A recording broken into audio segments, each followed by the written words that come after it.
my name is Sarah and today is Top 5 Wednesday. I will link all of the info for the Goodreads group in the description below if you would like to join us for future topics. Today we are talking about our top 5 favorite children's books. It was mentioned in the Goodreads group that you could include middle grade, but to maybe suggest stuff other than Percy Jackson and Harry Potter, I think it probably goes without saying that I obviously recommend Harry Potter to people because I'm clearly a huge fan. But these are 5 other children's middle grade recommendations that I have for you guys, and like most of my Top 5 Wednesdays, these are not ranked in any order pretty much because I am terrible at ranking things. But anyway, let's get started. Up first we have The Westing Game by Ellen Raskin. This is a standalone mystery that follows 16 different people who are all called to the mansion of a man named Sam Westing on the night that he dies. They are told that they have all been put into his will and that one of them in the room killed him, and whoever figures out who the killer is inherits his vast fortune.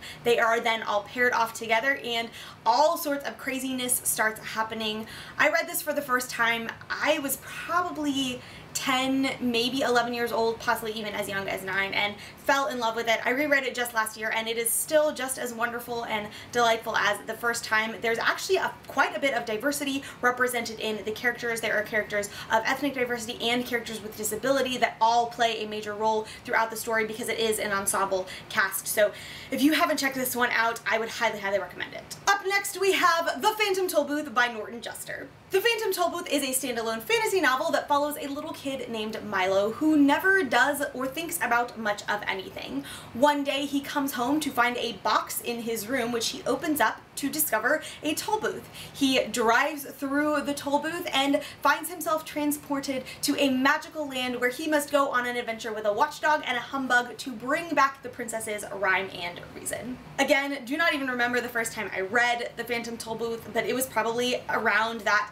9-10-ish age range, similar to The Westing Game, and guys, this is one of the most delightful books ever. As you might guess from the watchdog and the humbug and the princess's rhyme and reason, Norton Juster has so much fun playing with language throughout this story, and really the book is almost like a love letter to language. It is just, there's so many fun plays on words with the phrases and the characters, and the whole thing is just absolutely wonderful. I think I've read it the last 2 years in a row, and every single time it is just as delightful as the first time, and especially if you are a literary language loving person, then you will absolutely adore this. I can pretty much guarantee it. Alright, so maybe I'm cheating a little bit because these last 3 are all parts of series, but none of them are Harry Potter, so I think it's fine. Up next we have The Chronicles of Narnia by C.S. Lewis. This is quite possibly the most well-known children's fantasy series of all time, and for very good reason. It is absolutely wonderful. I know a lot of people who have read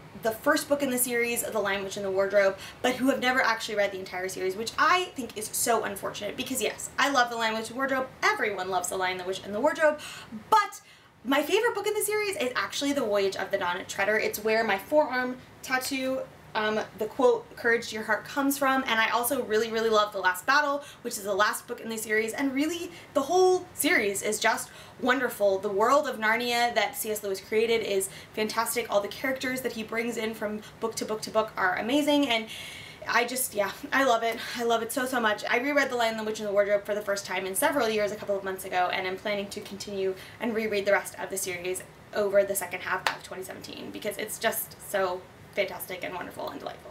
Up next we have the Anne of Green Gables series by L.M. Montgomery. This of course is the first book, the Puffin and Bloom edition, which is just so dang pretty, but the Anne of Green Gables series is 8 books that follow Anne Shirley, who starts her life as an orphan and is adopted by a bachelorette, brother-sister couple, and Anne Shirley is my favorite character in all of literature. If you've been around my channel for a while, you probably already know that, and Anne and Gilbert are my favorite literary couple of all time, and the whole series is just wonderful. I finished a reread of it late last year, and it's just, I mean, a lot of people really, really love these first couple of books because they focus so much on Anne, and the further you progress into the series, you start shifting to her family and then her children, but the whole series is just wonderful, and Anne is just an absolutely delightful character, and I really honestly think at the very least everyone should read this first book, if not the entire series, because they're just fantastic and amazing and wonderful. And my final recommendation for today is the Fairyland series by Catherine M. Valente. This was my favorite new series of 2016, and oh my goodness, guys,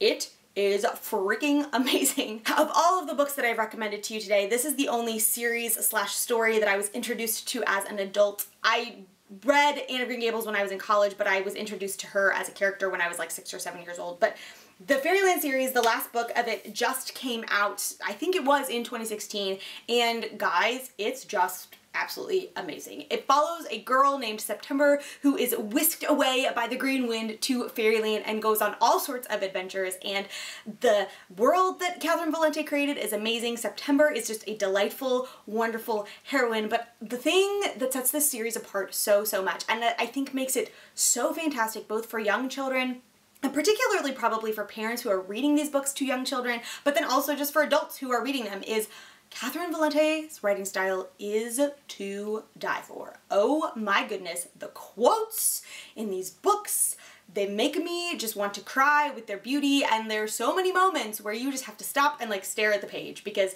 just the way that she phrases things, and I just, oh, I could gush about this series for a really long time. I've been planning on doing a full series review on it basically since I finished it, and I haven't gotten to it yet, but hopefully that will be coming soon. But if you have not read this series yet, I highly recommend checking it out because it is just absolutely exquisite. As a little bonus, partially just because I'm really bad at picking things and it was exceedingly hard to narrow this down to only 5, I want to tell you guys to, of course, read A Wrinkle in Time by Madeline L'Engle. I decided not to share this as an official part of my top 5 because it's my all-time favorite book and I talk about it literally all the time, but yeah, I think it should go without saying that you should read this book because it's amazing. Well, there you have it, friends. Those are my top 5-ish children's series and book recommendations. If you have read any of them, I would love to hear your thoughts, so please let me know in the comments below. And I would also love to hear what one of your top 5 children's book or series recommendations is, especially if it's one that I haven't read yet that I can check out soon. If you want to follow me elsewhere online, you can find me on Twitter, Instagram, and Goodreads, all at Sarah Ann Hayes. The links for those profiles will be in the description below.